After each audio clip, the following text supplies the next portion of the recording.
Ayan, good morning everyone. Ayan guys, katatanggal ko lang po nung snow pero malakas pa rin po yung patak ng snow. Ayan guys, gumawa po ako ng daan pero wala pa po akong 10 minutes na nakakapahingang magtanggal. Ayan, parang mapupuno na naman po guys. Ayan, ginawan ko po siya ng daan kasi wala po akong dadaanan pagpasok. May pasok po si bidang-bidang. Ayan. Nakakapagod po magtanggal ng snow. Ayan guys.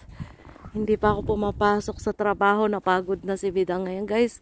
So kahapon pa po pumapatak po yung snow. Magdamag po ata to eh. Pero ganyan po yan. Parang flakes po yan na pumapatak na ganyan. Sarado na po yan guys. Ayan, masama pa naman yung pakiramdam ni bidang. Kaso hindi ako pwedeng mag-call and sick ngayon kasi wala po akong kapalitan eh. So yun, yung kabila hindi ko po tinanggalan kasi hindi naman po ako dun dadaan eh. Nakikita nyo ba po guys kung gaano po kakapal yan? Ayan, ganyan po oh. Ganyan po siya kakapal guys. So hindi ko po tinanggalan dito kasi hindi naman po ako dun dadaan. So, ito lang po, from dito sa may pinto namin. Ayan, ganyan po siya kataas, mga lalaps.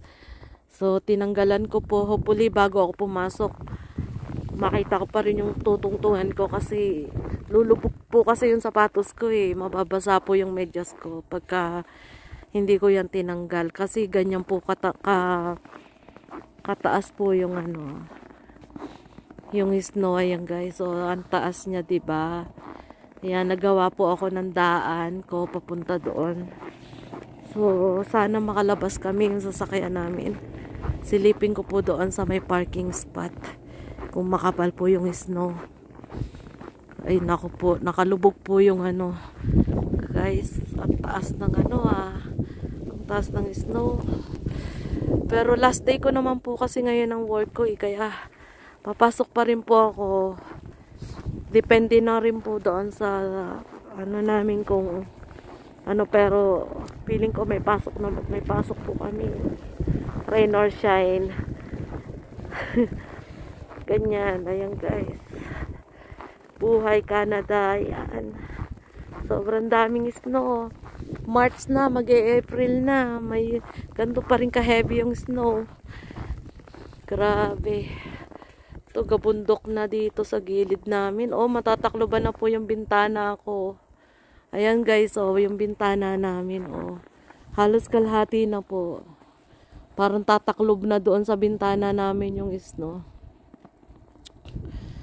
Buti na nga lang po, parang flakes lang po yan, yung mapino po yung patak. Eh, kung malalaki po ang patak niyan, baka po yung sa magdamag pa mula pa po kahapon, taklob na po siguro itong bahay namin.